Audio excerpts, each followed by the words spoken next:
I've got a treat for you today. Joel Anderson is a good friend of mine. He's a wonderful guy, brilliant philosopher. He's a professional academic philosopher even. He's got a way of thinking things through in a way I truly admire. Every time we talk, I walk away feeling stimulated. I'm ready to write. Suddenly I'm seeing something in a new light. We've been having these conversations in one way or another for over a decade now. I thought, you know what? What if we just recorded one and shared it on a podcast? I have no idea whether you'll enjoy it as we do or not, but it's cool. We sort of start slow and build up as things go on. Listening to it, I wonder if we've developed a sort of shorthand. That sort of thing happens. It's like any place or person where you've been hanging out or with for a while. Things line up. The organization of either physical or thought space just falls into this functional sort of place. In any case, I thought it would be entertaining, and I'd love to hear your feedback about it. If you're up for it, drop me a line at wander@rhythmsoffocus.com. That's WANDER @rhythmsoffocus.com.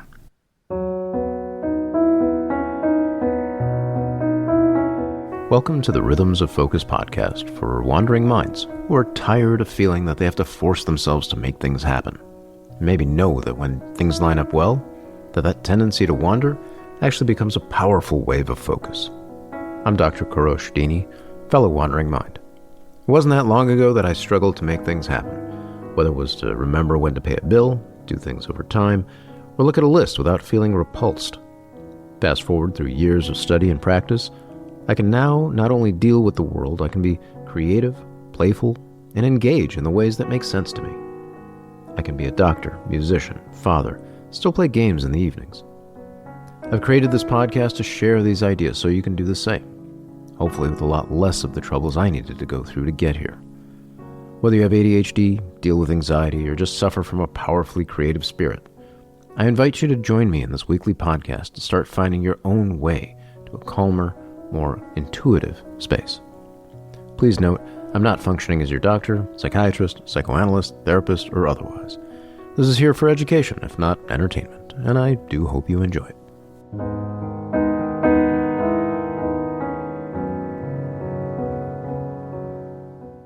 So I have a chair in moral psychology and social philosophy in the Ethics Institute, which is part of the Department of Philosophy and Religious Studies in the Faculty of the Humanities at Utrecht University. So that's the whole hierarchical layering of that. All right, cool. Nested communities.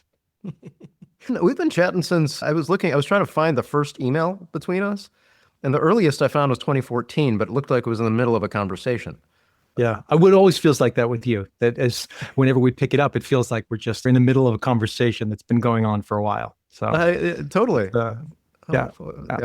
So anyway, thank you for being here. You're the first guest, and this is cool. Well, just so everybody knows, I'm a huge fan, right? So for me, this is quite an honor following all the things that you've been doing through the years, both in your therapeutic and psychiatric work. I work on procrastination research adjacent work that you've been doing, but then also just the tools that you've provided for people and advice on how to get the most out of DevonThink or especially OmniFocus. So you're a very generative and generous human being, and I very much appreciate that. You are incredibly kind. Thank you.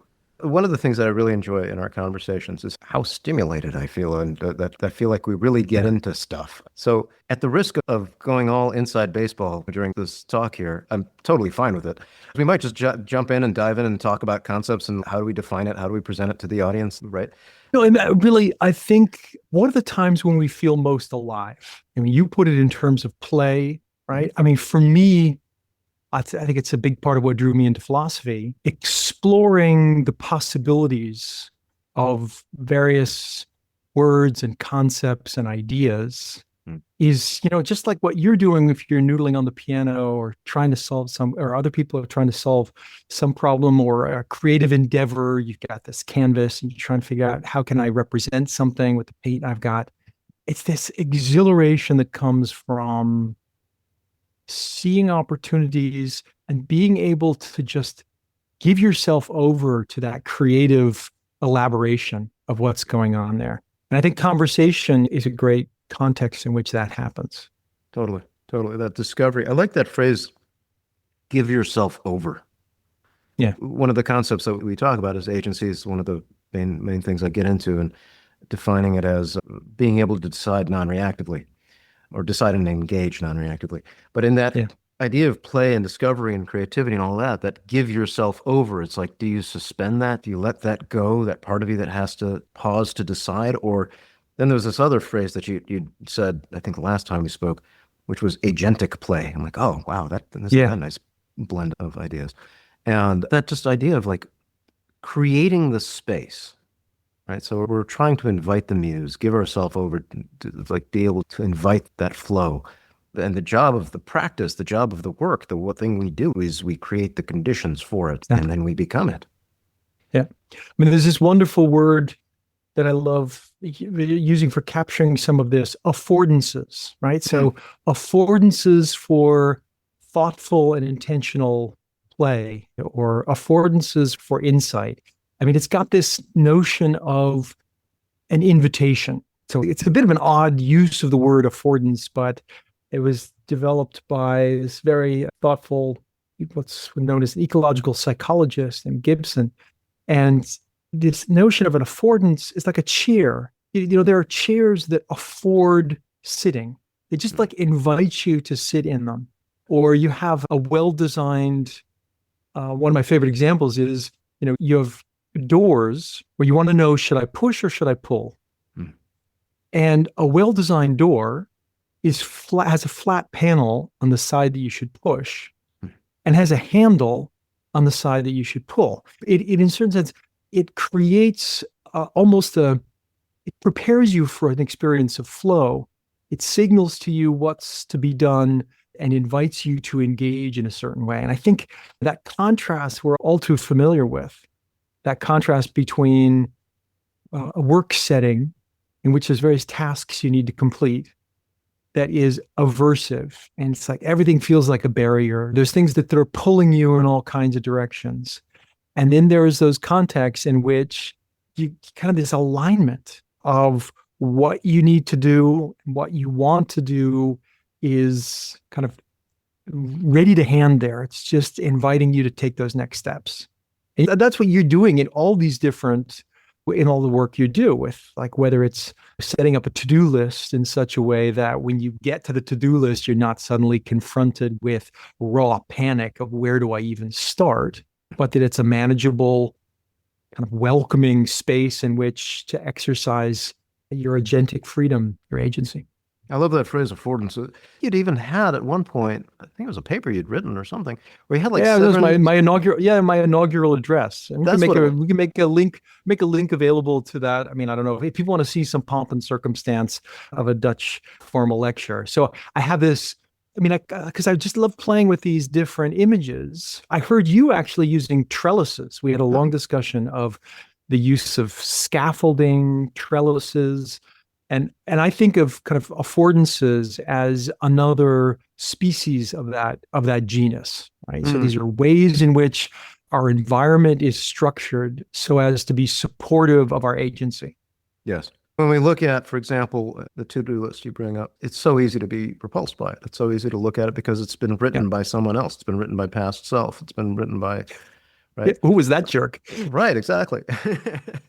And then, that easily touches off the part of us that's like, I haven't been able to follow through on the things I've asked myself to do, and past self may have, punted to our current self because for whatever reason they didn't feel like it, or they made a very clear decision at that time, this is the thing and everything else has to wait, whatever it is. But then that's where I think it started to transform for me. So I think you're right that I started very much with the trellis. I still have that, and the affordances, and how do we, make it so that we can not have to think, so that in terms of getting into the flow, to smooth that process. But then realizing that we do have to think in terms of we are a unique person right now. Whoever we were 10 minutes ago, 10 years ago, is a different person, and we can set ourselves up relatively well, and we can even stumble into like an inspiring amount of friction based on what they've presented. But things change, everything changes, and that's just, that's isn't that the ever thing that But things change. yeah, and it comes back to your contrast with more force-based approaches. One strategy that we can use when we're subject to temptations, having trouble focus, getting pulled in all sorts of directions, is we can bind ourselves to the mast, right? This is the story from the mythology of Odysseus, who was going to be passing. He needed to guide his ship past the sirens of Calais and Charybdis, and and he knew that if he wanted to hear the song, but if he were listening, he would order his crew to head towards the cliffs, and like many ships before him would have been destroyed. So you have these efforts at self-binding where you have a commitment mechanism. You lock yourself in. He had his crew tie him up so that he could listen to the song but wouldn't be tempted. And then, once you're past the period of temptation, you let go. There are all these kinds of mechanisms. One of my favorite ones is people who have shopping addictions. It used to be the case that if you didn't have the actual physical credit card, you couldn't go shopping. And so if you froze a credit card in a block of ice, it would take like an hour or two to let it melt again to be able to use it without risking damaging it.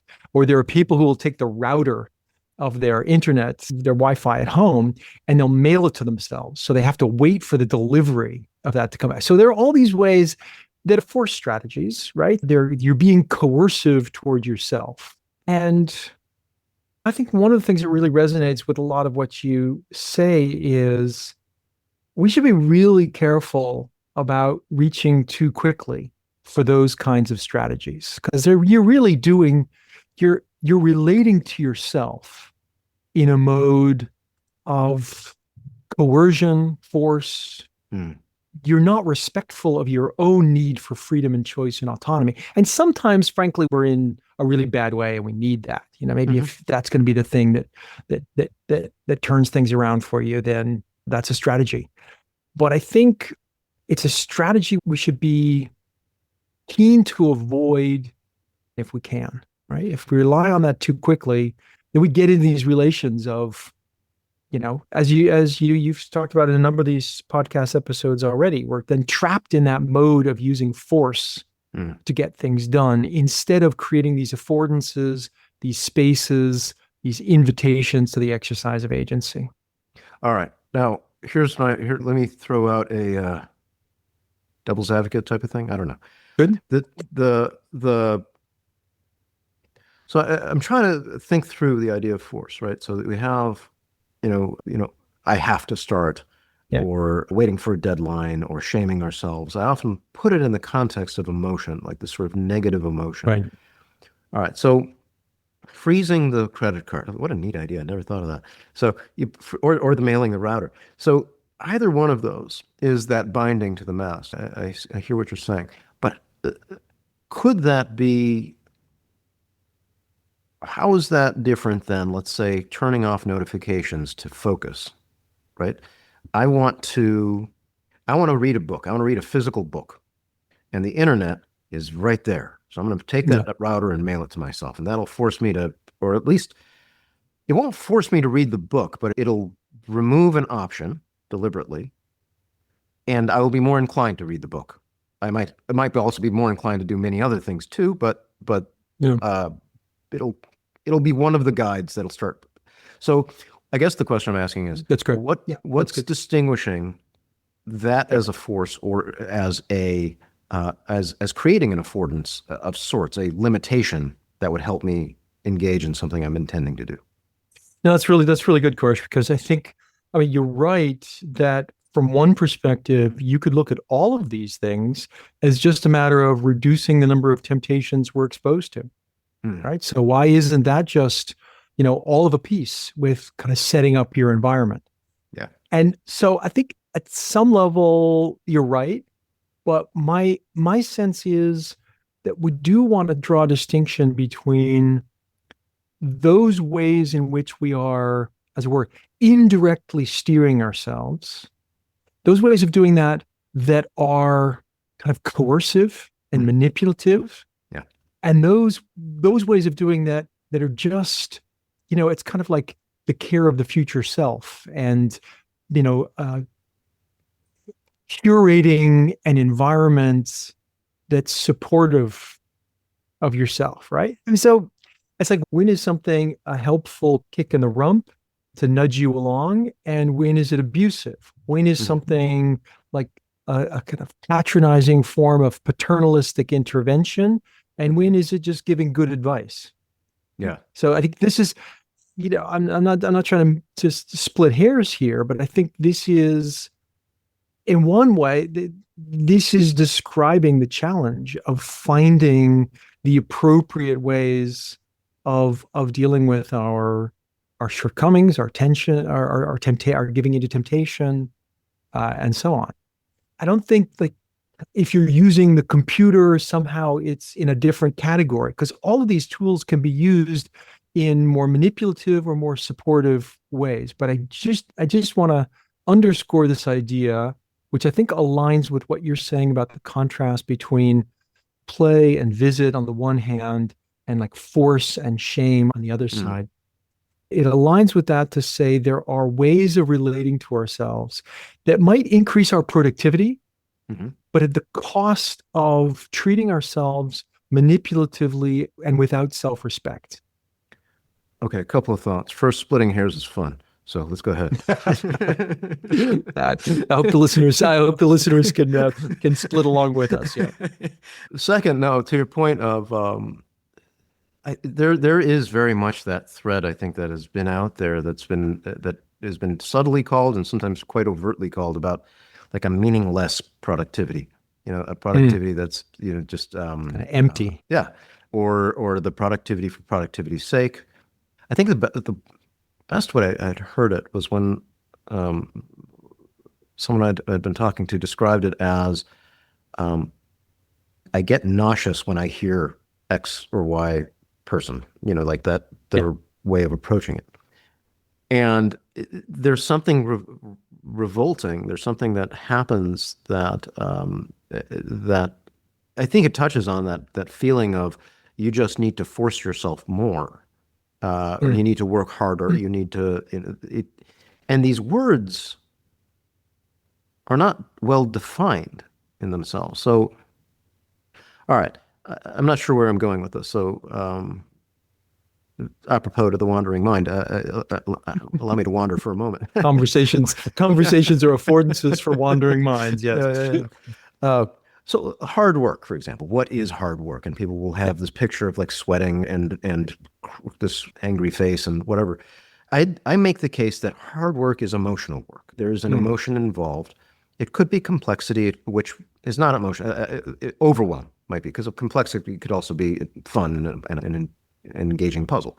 But when you're overwhelmed, when you are bored, when you're confused, when you're angry, when you're irritated, any of those negative emotions that might be emanating from the work in some way because of how it resonates with whatever's meaningful to you, and whatever life you've had and the relationship you've had with work and authority and whatever, that's where it becomes hard. That's what I would define as hard. But, to engage that, we're often in this stuck in this mode of either I have to shove myself through and consequently exhaust myself and then crash on the couch when I can't function, which is why I try to bring up this visit approach, which is about honoring agency through like, where am I now? How can I reflect on myself now, and can I be there with the work in person to make my decision about what challenge I can take on right in this moment. So if it's hard, it's not about shoving. It's about you show up, and maybe there's a slight nudge here or a slight nudge there. Maybe something comes to you, or maybe it's just so intolerable you close it right up and step away. But here we go. Care. you have to care for Yeah. yourself in the process, which I think is what's Yeah. often missed in these approaches. You can be caring to yourself in such a way that it's not about running from the thing or avoiding the thing entirely, and it's also not about shoving yourself into it. So that importance of how do you pay respect to yourself where you are in a way that you are still there to the degree that makes sense. You can close it up and come back later, having exposed yourself to the emotions to the degree that you find to be caringly tolerable. Does that make sense? Good, good. Yeah. So I think what I find is particularly important in what you're saying is that the work is emotional work. Right. So look, we don't want to forget the fact that sometimes people have to do like hard labor and there are difficult, there are people, fighting fires in the forest and it's dangerous, difficult work, whatever the example is. But there's also a form of intense difficulty that's, I think, particularly difficult for those with wandering minds, where the real effort is in the engagement with the emotions and the aversion and so on. And one of the things that I'd like to ask you is, to what extent you think there is a role for effort and exertion in that moment of overcoming resistance? Right. So very often the way you present these situations is, if you just can approach it in the right way, it becomes playful and effortless. Right? But I don't know. I don't think I'm the only one who says, and it's probably true for you too, it doesn't always feel like that. Right? Sometimes, as you're saying, there's a lot of work that needs to be done in handling the emotions that you have, or at least just around the bend, or that you may be seized up by, right? And the tricky thing, I think, in really trying to understand the approach you're outlining is that interweaving of, look, it doesn't happen. You need to practice. It's effortful. But then the sense at which, if you're taken to the threshold of action, if you're just at that edge, then it's mostly about being open to the invitation, right? So it's that combination of effortlessness and effort that I think is so difficult to really articulate in a way that makes it, feel plausible. There's a whole lot you said there. All right, go back for a moment. I liked how you qualified people fighting fires, right? Yeah. I would put that even in the context of emotional. The reason why is that you are standing with the threat of your life. Oh, yeah. Absolutely. Absolutely. So yeah, it's still, yes, there's still physical. And so I'm defining emotion as that which crests into consciousness, which is a different definition than most, I think, might use. Yeah. It is, and it can also crash into consciousness, just that which brushes in and comes to us. So in that way, logic itself is also an emotion, that we're thinking something through, we're engaged, we're discovering, we're right. So a lot of times these are posed against each other. I'm saying, no, that's just one facet. That's another aspect of it. So that said, your point of effort, I would shift it. So to the willingness to take risk. And let me see how I can make that work. What we are confident in. Confident is a trust in our own skill, and in some particular skill, some particular ability. Trust is a developing belief that something will continue to behave as it has been, such that it may be relied on. We got a thing that's kind of doing its thing. We look at it and say, yep, I think it's going to keep doing that thing. I can trust that. And then confidence is that trust in our own skill or ability. Now, that piece of whatever we trust in ourselves, that skill, or maybe that piece of knowledge, that's like, I believe this knowledge to be true, this knowledge to be, because it keeps being reliable. To grow requires risk, right? There's somewhere that we have to say, I'm not sure if this is true or not. I'm not sure if I can do that or not. I'm not sure if I do this, am I going to do a terrible job and my boss is going to hate me and everybody's going to discover that I'm a fraud and blah, blah, blah, blah, blah. that those things might resonate even in small actions sometimes, but especially in small Yeah. actions. Yeah. So in that sense, that's what I'm referring to as risk, that we are acknowledging that part of us that feels, even if we can consciously look at it and say, oh, of course, the chances of that bad thing happening are not very big, but it doesn't matter. The fact that it's 0.1% in our mind can still make it grow to the 99%. And besides, I would rather appeal to strength rather than the weakness aspect of it and say, if that happens, or I will do this even if that happens, and I will discover who I am in the process. Anyway, that's so. Right. It's like leaning into mastery means also leaning into the challenge, accepting the risks that's involved, and so on. Yeah. Yeah, much more easily said than done, of course. But it's that. But Right. that's where that lean into mastery, lean into challenge. It's what can I break down, slow down, simplify, such that this is what I can where I am, respectful of myself. This is what I can nudge forward. I can take this project and brush the dust off. I can write my name in the corner. I can do maybe that one little sentence. That's about all I can. And you know what? Nobody's going to see that sentence. Okay, but now this one, and then this is actually not bad. Maybe I can put that in the email, and that's where that people often discover that I'm in it now. And it comes from I think tiny place. Yeah, no, and the metaphor of waves of focus, right? Yes.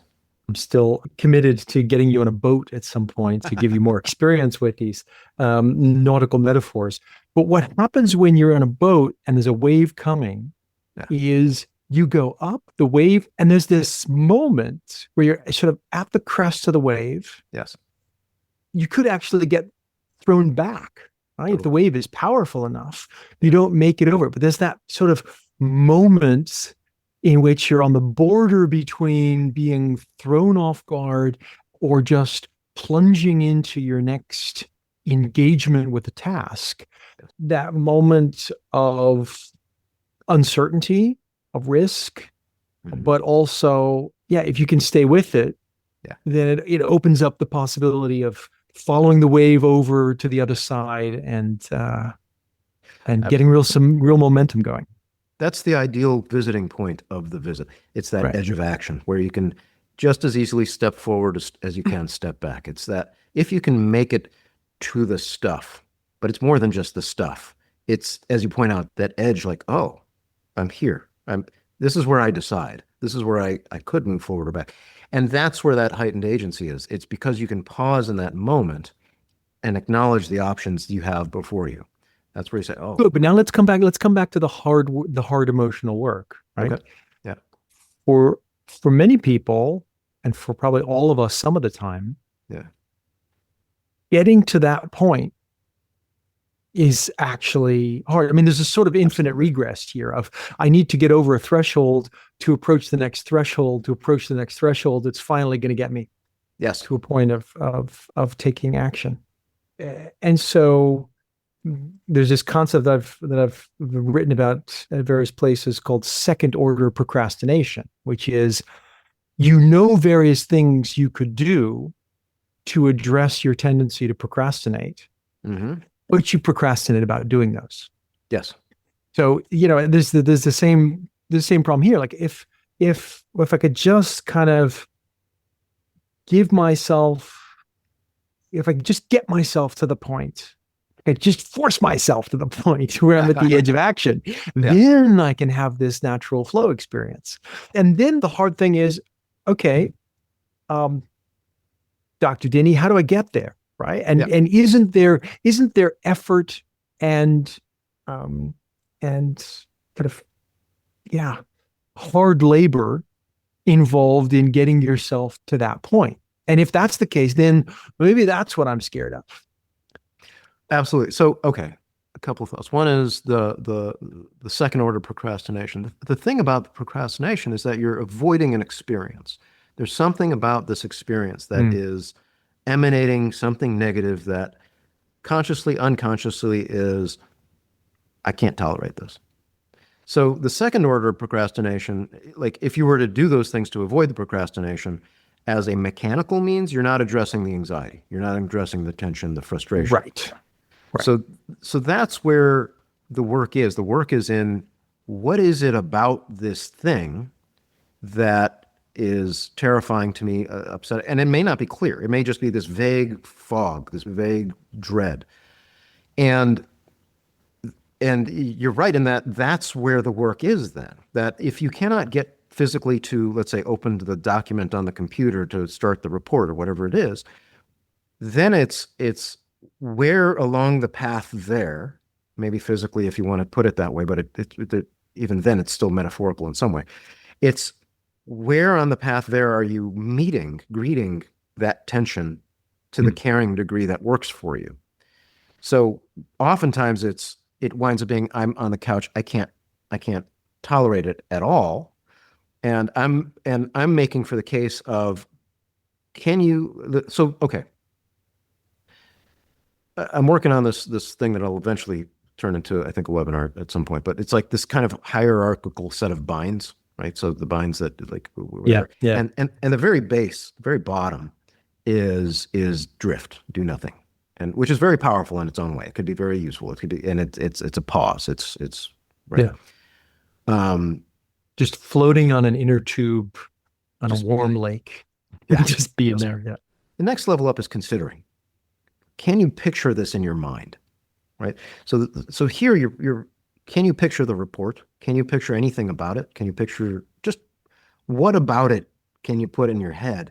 And already that'll start to emanate some of the emotional work that connects to some of it. The next level up would be that lean into challenge, lean into mastery. That's where you're starting to feel that tension and then start to think through, where can I find ease within this? Do I shrink it down, slow it down, simplify it, among other possibilities, to find what is it within it that can be touched with ease? Because that ease, when you find ease refers to or connects with a sense of mastery and a sense of, and consequently play, that you can play with that ease. Even if, you have this massive, very difficult, very dense paper to read, a research paper or something, and all I can do with any ease whatsoever is read the first word, right? Play with the first word. Enjoy the first word. Maybe at some point you'll get the second word and see where that is and what that does to you. And then it goes on. There's other layers. But it is very much that, I think you use the word infinite regress. There is that you're trying to place yourself at the edge of the chasm, the pit, rather than hide from it. You're starting to collapse the anxiety cloud towards this fear that you can now start to mount courage against. Yeah, no, and I think the emotions of fear, shame, guilt, they're very often prominent in the lives of people with wandering minds, people struggling to stay on track with the things they care about. I was struck by, I've had a couple of opportunities to meet David Allen of Getting Things Done, and people often kind of think he's going to be some sort of, very, very, like a real taskmaster. He's actually a very, relaxed, loose kind of guy. And when you see the various kind of things he's done with people, getting them back on track, helping them to get back on track, often it's just him sitting by their side, right? These are like, very well paid CEOs and so on. And they'll pay him thousands of dollars an hour just to kind of sit next to him and pick up a piece of paper on the desk and say, like, so what's going on with this?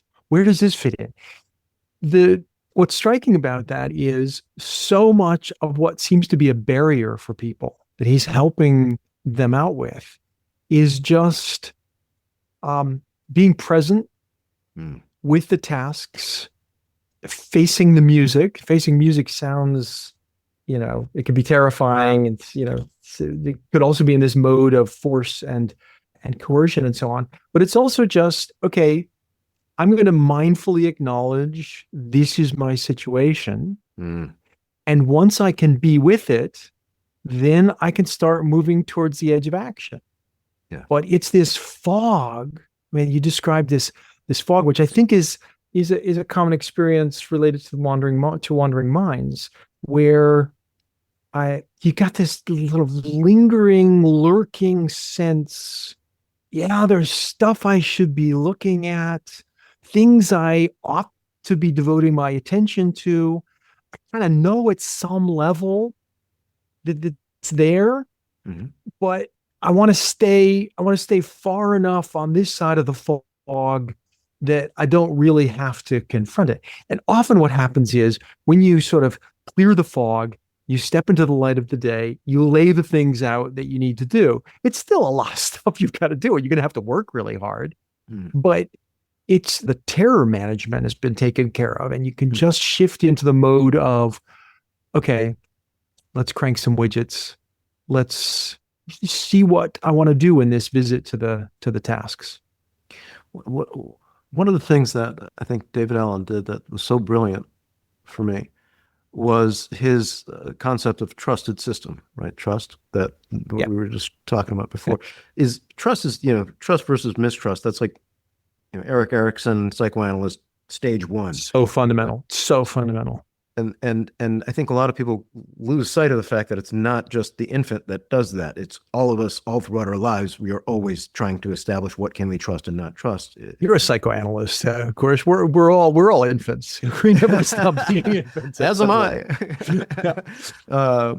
And the way I heard it as you're describing it, with those he's working with, is that I wonder about these CEOs who are stuck in some decision, and he's able to reconnect them with that feeling of trust within themselves. Yeah. I can do this. I've somewhere this decision wasn't moving forward. Somewhere I wasn't acknowledging something that I knew or able to know or that I was afraid of. And so as you say, terror management, fear management, there is that aspect of it. That's where that, if you call it, I don't know if there's a line between productivity and psychological work. It's that's where that edge is, where you stand at that edge, that chasm, that's something where you can go, oh, there's the fear. And what was I talking about? Oh man, you were talking about. Let me just pick. Sorry, let me pick up on one thread, and then maybe it'll connect to what you were talking about. I think it's so important also to realize that the work is something that's extended in time. It can often get set up as like there's this one moment where I have to do the confrontation, I don't know, the weekly review, or finally the reckoning with some task I've been putting off, that conversation with a family member I've been dreading having, and so on. The time it takes is the time of building what Albert Bandura calls self-efficacy, right? The experience of confidence that comes through having being able to master challenges that you're faced with. It's not about just the self-confidence that comes from everybody telling you you're great. It's that experienced sense of, I can do this because I've done this before, or I've done something that's almost as hard as what I'm doing now, and I'm now ready for the next step. So getting to that point takes time. Yes. It doesn't happen all at once. And that's, I think, we're just like emotionally, I think, often not well equipped, or it's something you need to learn, something you need to practice to get better and better at seeing frustrations, barriers, and so on as part of an arc, as part of a learning process in which you're making steps going forward. And I think where people often get stuck is they don't see how this small step is really going to connect with getting myself to a position to do the things that I urgently feel I already always have. I mean, like I'm always behind. I always have to already have gotten to this point that I'm aiming for. Okay, so absolutely. So the time aspect, so trust is that developing belief. It requires time. Exactly. Yeah. That's the connection. Trust doesn't go from one moment to the next. Absolutely not. Yeah. So this distinguishes it from that. So the way I'm defining it as developing belief that something will continue to behave as it has been, such that it might be relied on, is different than the movie trope where somebody extends their hand while the train is decoupling and saying, "Do you trust me?" that's not trust. That's a form of faith. That's like I'm going to take the risk. That's Yeah. that's Yeah. right. Those are So, leaps that you take. Yeah. the leaps, and which connects with that risk idea that like, okay, maybe I if I do this now, I can trust this person to be able. Anyway, that's what we do with ourselves as well. So when we're in that visit approach, when we Good. show up to a thing and we tell ourselves, you know what, I'll make my own decision when I'm there, and I'll bring myself there. Right? That's the bind. The bind is to actually bring yourself to there. Right. That's the if there is a force, then that is the force. That's the effort. That's the exertion. That's the exertion. But if that's too much, then the thing is what on the way there would be the visit, right? Well, where can you make that anyway? But as you continue to make those visits to the extent to the position that is caring for yourself, that works for yourself, and you continue to make decisions for yourself in that time, you start to regain the trust in your capacity to make your decision. You start healing agency in that sense. Whereas before, I would say it was injured. Now, there is one important, if I can split hairs, or I don't know if splitting hair, but one important side aspect of this, which is that there are situations, conditions that happen where, let's say, in obsessive compulsive sort of situations or some anxiety situations, where even if you have done something, you've done it 10 times over and it's been successful, you still don't believe in yourself. That can happen too. And there's I've been to 20 parties and every time it's been fine and I'm still terrified of going to the next party, whatever. That's hard. That's really hard. Yeah. So in that it's not a simple situation, but I think and there are times, I won't say every time, but there are times we're sitting and talking it through, thinking through what these things represent, what the stories are that have built throughout the life. And sometimes there are no stories. That is the feeling and that is what it is. That we come to some acknowledgement of what exists for us. And then that is our point of decision. I don't know if that makes sense. No, it is. And I think one of the things you're highlighting, it's important to acknowledge, especially in a discussion of wandering minds, there are individual differences. Yes. Some people have more trouble building up this trust in themselves, trust that they're on a path. I mean, for everybody, it takes time. There's this wonderful Dutch expression, trust comes on foot and leaves on horseback. It's easy to, it's gone in a flash, but it takes a long time to build. And you can have a traumatic experience where like your confidence is just galloping away and it's going to take you a long time to get it back. So those are just, those are traumas, those are hard experiences people have. And then there's a lot of work that needs to be done to build that up again. But some people, I think, are also just dispositionally, or because of their circumstances, family upbringing, any number of things, they've got to put more effort and pay more attention to the work of building a sense of trust in themselves to be able to take these steps. So it's not easy. And I think that's the balance to strike. On the one hand of saying, it's not that you got to like get out a whip to drive yourself into doing these things. It's not hard like that, but it doesn't always just happen automatically. Getting yourself to the point of effortless engagement with a task is hard work. Yeah. Coming back to that idea of effortless, it's that you are engaged, you are in that zone of flow. If you can find that place, sometimes that it's a very thin rind between overwhelm and boredom. And if you can find that, that's where that strip of, I don't know if effortless is, I've used that phrase all the time, but just for right. But I think it's kind of where effortlessness may be just another language to use for talking about motivation, right? So when you're in a situation in which the juices are flowing, you feel you got the mojo, you're you're excited and inspired by the situation. Mhm. That's, I think that's another language in which to describe the point in which you're primed for action, and the action um, flows easily. All And I right. think it's useful to think about tacking between these different formulations. Some formulations in terms of the place that opens up the affordances is a place of calm, Mm.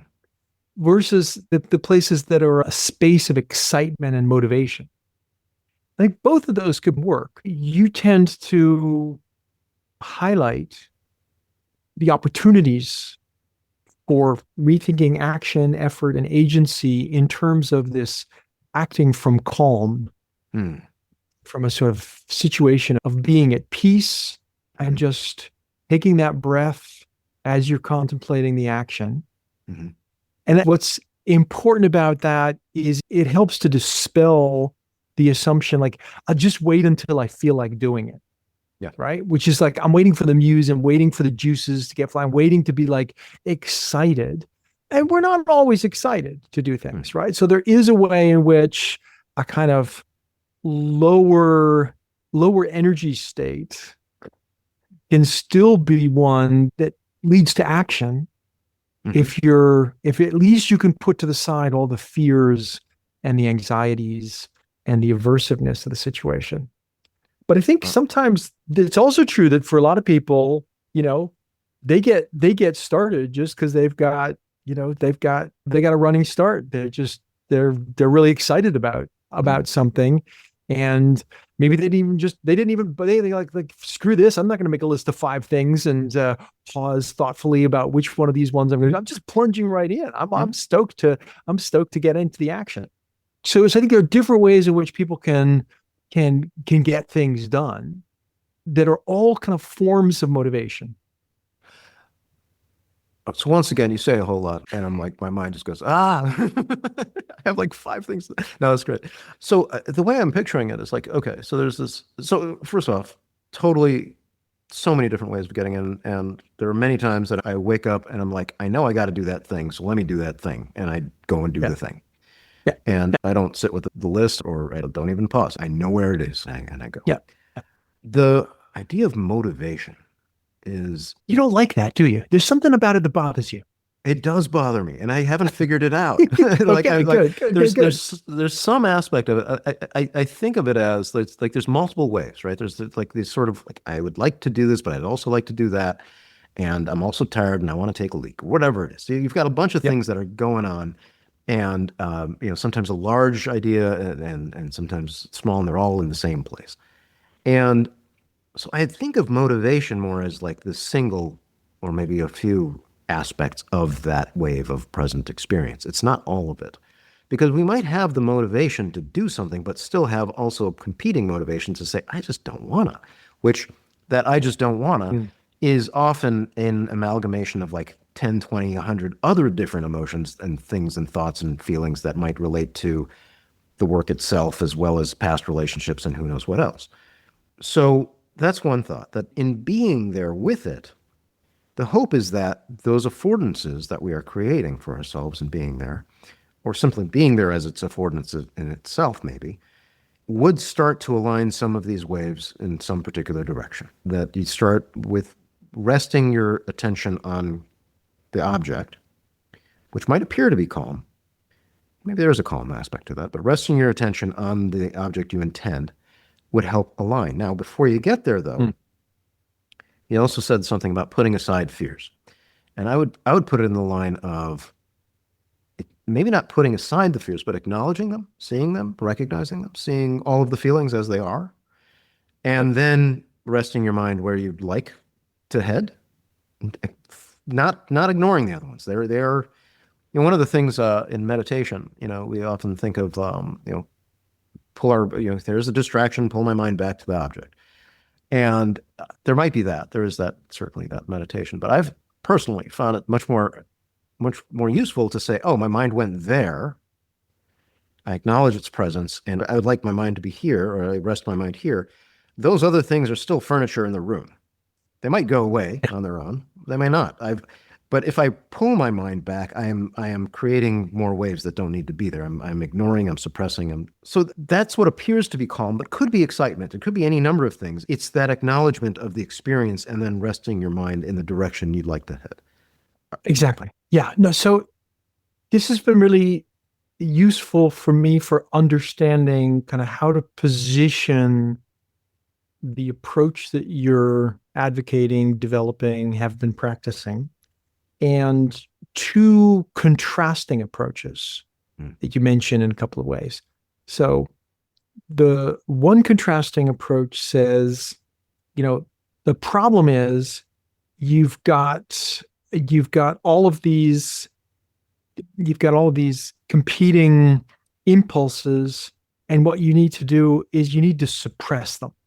You need to beat them down. You need to put them aside. This is the metaphor that Plato uses of the wild horses, right? So self-control is about getting the reins around these wild horses and taming them, right? So that's the approach that's about self-disciplining yourself, where people say that's what's missing. The alternative position that you're also, I think, rejecting is saying like, oh, I'm just waiting for the fire. I'm waiting for the juices to start flowing. The inspiration, the muse will show up.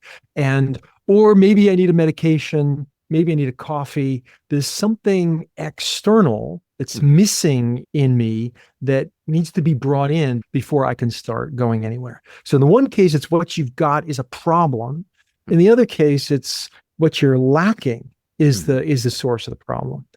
And what I hear you describing as a third way is an approach that says, look, you've got what it takes on board. You don't need something, you don't need to wait for this other thing to arrive. But you also don't need to somehow tame and put on a leash and demonize where you're at. You need to be sort of present with what you already have available and take that forward. So I think that's helpful for me, at least, for thinking of these sort of like these alternatives that you're trying to find a way past with your approach. Okay, another thought, and then we got to start wrapping up soon here. There's one thing that I missed, or that was, I think, still I needed to add to the meditation. First of all, I think you're right. You got it. I think that those two, and then here's the third approach. One thing that I think I would add to the third approach is I think it's been really nicely described by Richard Schwartz, who's done this therapeutic work called internal family systems. It's also been called parts model, like where you pay attention to different aspects of yourself and the emotions that are coming to you. And he kind of personifies different aspects of so, and that's one way of approaching it. But it's another way of looking at it is like these emotions that you're feeling, whatever's coming to mind, whether it's fear or otherwise, it's considering the message. Instead of saying that this needs to be ignored and demonized is one way of putting it that you described, I think. It's what does this have to say? Listening. It's telling me this. Listening to yourself. Listening to yourself. It's telling me that I can mess this up badly, or whatever it is, whatever the message is. Or I would rather do the other thing because this thing's boring. Boredom itself can be a terrible emotion. It's often dismissed as if it's nothing, but it can be awful. And being able to pay attention to that and then hear it out, but not necessarily be hijacked by it, not be taken over by it.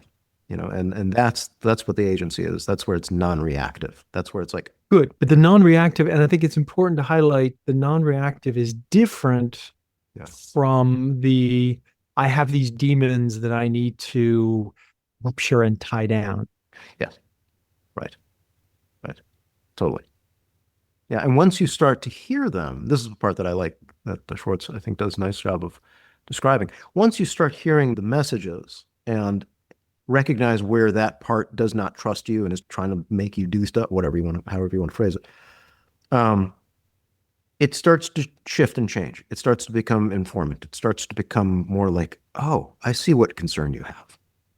Oh, okay, well, yes, I have that concern too, but that's the risk I need to take, or I think I'm willing to take that risk, or I'm not, or whatever you decide. But now, rather than being driven by the emotion, you can make the decision about the risk. Is it too much, too little, and what it works for you. Yeah, that's good. Joel, this has been wonderful, fantastic. I've really enjoyed this, as always. Thoroughly enjoyed it, as ever. It's been great to be here. Really enjoyed this conversation. Thanks so much, Kourosh. So, that was the talk I had with my good friend Joel Anderson on a Friday morning. I hope you found that entertaining. After our talk, I was thinking again about this idea of force and force-based work, something I often get into. And, how can we get to our work and play without forcing ourselves? Joel threw me this curveball. Could removing things from our environment itself be a form of force? He talked about freezing a credit card and block of ice, or mailing a router to ourselves. So I thought, if we turn off our notifications, are we telling ourselves that we don't trust ourselves? Is that a form of force? Or could we call it an affordance, and using the term that he brought up? I think there is a direct statement in it, I do not trust my mind in conditions of distractibility. It would mean that if I don't turn off notifications, for example, I would have to brace myself in those conditions. Well, I suppose I could practice bracing myself and get better and better at it, but I'd rather not. The thing is that I'm still not forcing myself to do a thing, even if I remove options. Instead, I'd be relieving myself of needing to brace things. I could still decide to do whatever I want in that visit. In the end, I'd like to think that we're guiding our minds to where we feel is most meaningful to us, but in ways that still feel and are caring. Thanks for listening. And again, if you're up for it and want to let me know how you thought about this episode, it's a bit of a break from the usual structure, let me know at wander@rhythmsoffocus.com. Before wrapping up here, I'd like to invite you to join my newsletter called The Weekly Wind Down, where I share more ideas about wandering minds and developing rhythms of focus. Head on over to rhythmsoffocus.com to sign up. It's free, and it's a great way to continue exploring these ideas between episodes.